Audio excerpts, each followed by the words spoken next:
ഇപ്പോൾ മലപ്പുറത്ത് മുഖ്യമന്ത്രി പ്രചരണ പരിപാടിയിൽ പങ്കെടുക്കുന്നു. തത്സമയം റിസർവ് ബാങ്കിന്റെ അനുമതി വേണം. ഇത്തരം കാര്യങ്ങളൊക്കെ നിയന്ത്രിക്കുന്നത് റിസർവ് ബാങ്കാണ്. ഇപ്പോൾ ഫണ്ട് ലഭ്യമാക്കാനുള്ള വിവിധ പരിപാടികളുണ്ട്. അതിലൊന്നാണ് മസാല ബോണ്ട്. ആ തരത്തിൽ ഫണ്ട് ലഭ്യമാക്കാനാവും. ആ ഫണ്ട് ലഭ്യമാക്കുന്നത് കിഫ്ബി നേരിട്ട്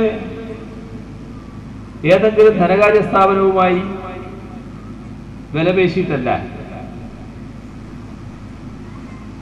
ഇതിന് സാധാരണ നിയതമായ മാർഗങ്ങളുണ്ട്. സ്റ്റോക്ക് എക്സ്ചേഞ്ചുകളാണ് ഇത്തരം ഫണ്ടുകൾ ലഭ്യമാക്കാനുള്ള ഒരു സ്രോതസ്. ഇപ്പൊ കിഫ്ബി ഏത് രീതിയിൽ ഫണ്ട് സ്വീകരിക്കും, എത്ര ഫണ്ട് വേണം, എന്താണ് അതിന് കിഫ്ബി നൽകുന്ന പലിശ, ഇത് സ്റ്റോക്ക് എക്സ്ചേഞ്ചിനെയാണ് അറിയിക്കുന്നത്. സ്റ്റോക്ക് എക്സ്ചേഞ്ച് ആവശ്യമായ നടപടികൾ സ്വീകരിക്കും. ലണ്ടൻ സ്റ്റോക്ക് എക്സ്ചേഞ്ച് ലോകത്തിലെ ഏറ്റവും മികവുറ്റ സ്റ്റോക്ക് എക്സ്ചേഞ്ചാണ്. London stock exchange Canadian pension fund കൈകാര്യം ചെയ്യുന്ന കമ്പനി. ആ കമ്പനി ഒരു അല്ലറച്ചില്ലറ കമ്പനിയല്ല, ലോകത്തിലെ ഇത്തരം ഫണ്ടുകൾ കൈകാര്യം ചെയ്യുന്ന ഏറ്റവും സമ്പന്നതയുള്ളൊരു കമ്പനിയാണ്. ഏറ്റവും സമ്പന്നതയുള്ള കമ്പനികളിൽ ഒന്നാണ്. എത്രയാ അവരുടെ ആസ്തി? $300 ബില്യൺ. നമ്മളെ പണത്തിന്റെ കാര്യത്തിൽ കണക്ക് കൂട്ടിയാൽ 21 ലക്ഷം കോടി രൂപ. അവര് ലോകത്തിന്റെ പല ഭാഗങ്ങളിൽ ഫണ്ട് നിക്ഷേപിക്കുന്നുണ്ട്. ലണ്ടൻ സ്റ്റോക്ക് എക്സ്ചേഞ്ചിൽ നിന്ന് കിഫ്ബിയുടെ വ്യവസ്ഥയനുസരിച്ച് ഫണ്ട് വാങ്ങാൻ ഫണ്ട് തരാൻ അവർ സന്നദ്ധമായി. അത് ലണ്ടൻ സ്റ്റോക്ക് എക്സ്ചേഞ്ചും അവരും തമ്മിലാണ് കാര്യങ്ങൾ കൈകാര്യം ചെയ്യുന്നത്. കിഫ്ബി നേരത്തെ പറഞ്ഞിട്ടുണ്ട്, ഇത്രയാണ് ഞങ്ങളുടെ പലിശ. ആ പലിശ ഈ കഴിഞ്ഞൊരു വർഷം ഇതുപോലുള്ള ധനകാര്യ സ്ഥാപനങ്ങൾ കടം വാങ്ങുന്നതിന് നൽകുന്ന പലിശയിൽ ഏറ്റവും കുറഞ്ഞതാണ് കിഫ്ബി നിശ്ചയിച്ച പലിശ നിരക്ക്. അതാണ് നാം കാണേണ്ട മറ്റൊരു വസ്തുത. അതും റിസർവ് ബാങ്കുമായി ചർച്ച ചെയ്ത് തീരുമാനിക്കുന്ന ഒരു കാര്യമാണ്. അങ്ങനെയാണ്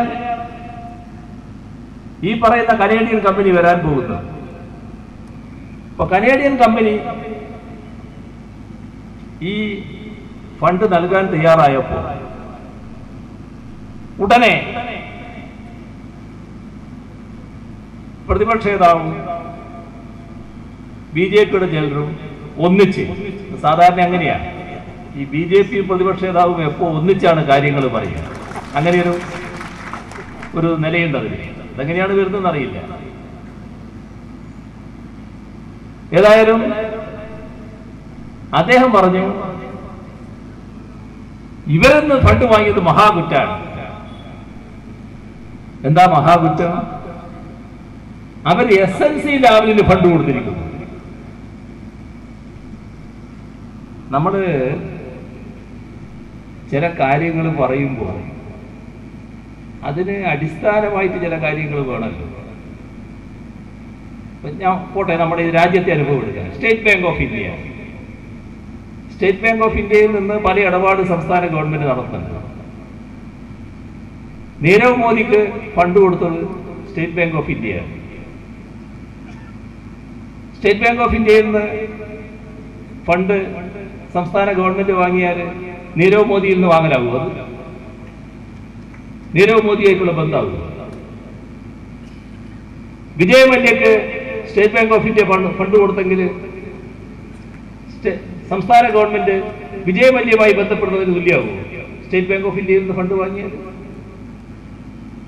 എന്തൊരു വിദണ്ഡ വാദമാണെന്ന് നോക്കണം. ഇതിന്റെ ഉദ്ദേശം ഒന്നേ ഉള്ളൂ, നമ്മുടെ നാടിന്റെ വികസനത്തിന് വേണ്ടിയാണ് ഈ ഫണ്ട് ചെലവഴിക്കുന്നത്. ഈ രാജ്യത്ത് ഒരുപാട് ഏജൻസികൾ, കേന്ദ്ര ഗവൺമെന്റിന്റെ നിഫ് അടക്കമുള്ള ധാരാളം ഏജൻസികൾ ഈ കമ്പനിയിൽ നിന്ന് ഫണ്ട് വാങ്ങിയിട്ടുണ്ട്. കാരണം അവരുടെ അടുത്ത് ഫണ്ട് ധാരാളമുണ്ട്. നമ്മുടെ നാടിന്റെ വികസനത്തിന് ഉപകരിക്കുന്ന ഒരു ഫണ്ട് വാങ്ങുമ്പോൾ അത് തടയാൻ ശ്രമിക്കുന്നത് രണ്ട് കാര്യമുള്ളൂ. അതിൽ ഒന്ന്, കേരളം എപ്പോഴും ഒരു വിവാദത്തിന്റെ സ്ഥലമാക്കി മാറ്റണം. പിന്നെ വികസനം തടയണം. ഇത് രണ്ടും ഒരു ദിവാസ്വപ്നം മാത്രമാണ് കേട്ടോ. ഏത് തരത്തിലുള്ള വിവാദം ഉയർത്തിയാലും വികസനം വികസനത്തിൻ്റെതായ വഴിക്ക് പോയി. വികസനം തടഞ്ഞു കളിയാമെന്ന് വിചാരിക്കണ്ട. അത് നേരത്തെ ഞങ്ങൾ വ്യക്തമാക്കിയതാണ്. വിവാദങ്ങൾ കൊണ്ട് നാടിന്റെ വികസനത്തെ തടയാമെന്ന് കരുതണ്ട. അതാണ് യഥാർത്ഥ ഉദ്ദേശം. അത് നാട് തിരിച്ചറിയുന്നുണ്ട്. ഞങ്ങൾക്ക് ആ കാര്യത്തിൽ പൂർണ്ണ ബോധ്യമുണ്ട്. ഇത്തരത്തിലുള്ള വികസന പദ്ധതികൾ നമ്മൾ മുന്നോട്ട് കൊണ്ടുപോകുമ്പോഴാണ് നമ്മുടെ നാട്ടിൽ അപ്രതീക്ഷിതമായ മഹാപ്രളയം വന്നു. വലിയ ദുരന്തം ആ ഘട്ടത്തിൽ നമുക്ക് സംഭവിച്ചു. നമ്മളതിനെ നല്ല ഐക്യത്തോടെയും ഒരുമയോടെയും നേരിട്ടു. എല്ലാ കോണുകളിൽ നിന്നും അത് പ്രത്യേകം ശ്രദ്ധിച്ചു. നമ്മുടെ രാജ്യവും ലോകവും നാം കാണിച്ച ഒരുമയെ വലിയ തോതിൽ പ്രശംസിച്ചു. വലിയ പ്രശംസ. ആ പ്രശംസ വന്നപ്പോ നമ്മുടെ നാട്ടിൽ ചില പ്രത്യേക മാനസികാവസ്ഥക്കാരുണ്ടല്ലോ, അവർക്കത് അത്ര രുചിച്ചില്ല. അങ്ങനെ പ്രശംസ നമുക്ക് വരാൻ പാടില്ല. ഇത് എങ്ങനെയെങ്കിലും മാറ്റണ്ടേ, ഇതായി ചിന്ത. ഇതാണ് നമ്മുടെ മലയാള മനോരമ പത്രം ഇതേ വാചകം ഇപ്പൊ കുറച്ച് ദിവസമായിട്ട് ഞാൻ പറഞ്ഞുകൊണ്ടിരിക്കുന്ന ഒരു വാചകമാണ്. ഇന്ന് പറഞ്ഞത് മാനസിക രോഗികൾ അതിന് നിർത്തുന്നതാണ്. ഞാൻ മാനസിക രോഗികളെന്ന് ഇവരെ വിളിച്ചു വന്നു. ഞാൻ പറഞ്ഞത് ഇതേ വാചകമാണ്. ഒരു മാനസിക രോഗത്തിന്റെ ലക്ഷണം എന്താണെന്ന് നമുക്ക് എല്ലാവർക്കും അറിയാമല്ലോ. ഞാൻ മാനസിക രോഗം എന്ന വാക്കേ പറയാൻ പോയി. മലയാള മനോരമക്ക് എവിടുന്ന് കിട്ടിയത്?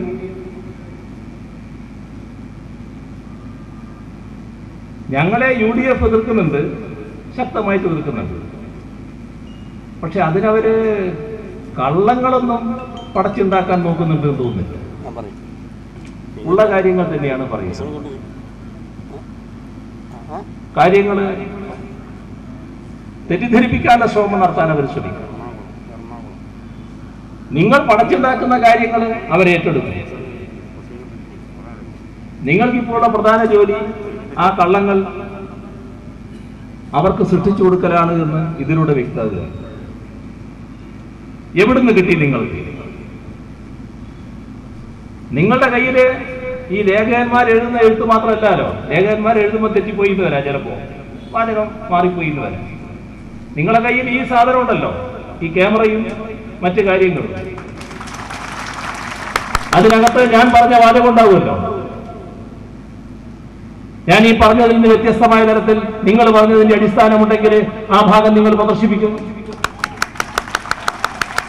മാനസിക രോഗിയെന്ന് ഞാൻ പറഞ്ഞു. മര്യാദ കാണിക്കണം കേട്ടോ. ഏതിനും ഒരു മര്യാദ പറയും. നിങ്ങൾക്ക് കുറച്ച് വിഷമം ഉണ്ടാകുന്നുണ്ട് ഞങ്ങൾക്കറിയാം. കാരണം ഇടതുപക്ഷ ജനാധിപത്യ മുന്നണി നിങ്ങളെ കണക്കൂട്ടലിനെല്ലാം അപ്പുറം പോവുകയാണ്. നിങ്ങൾ പടച്ചുണ്ടാക്കുന്ന കണക്കുകൾക്കനുസരിച്ചല്ല കേരളത്തിലെ ജനങ്ങൾ സീല് പതിക്കുന്നത്. അത് നേരത്തെ ഇവിടെ കണ്ടിട്ടുണ്ട്. അത് നിങ്ങൾ ഓർക്കണം. ഞാൻ ആ ഭാഗം വിടുകയാണ്.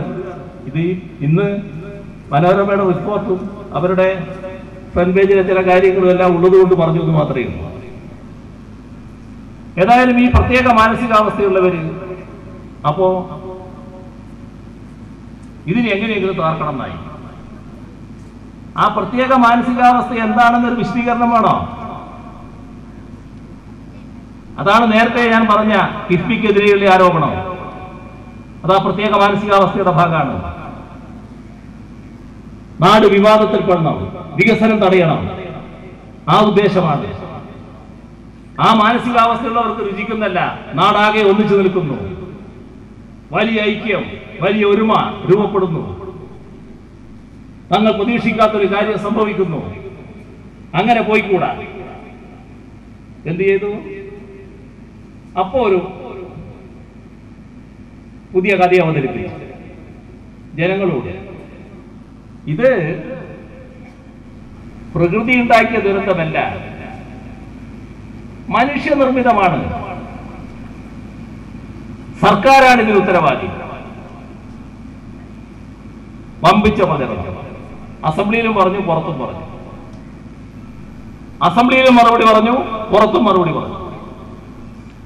പിന്നെ ആ പറഞ്ഞവരുടെ നാക്ക് അനങ്ങിയിട്ടില്ല.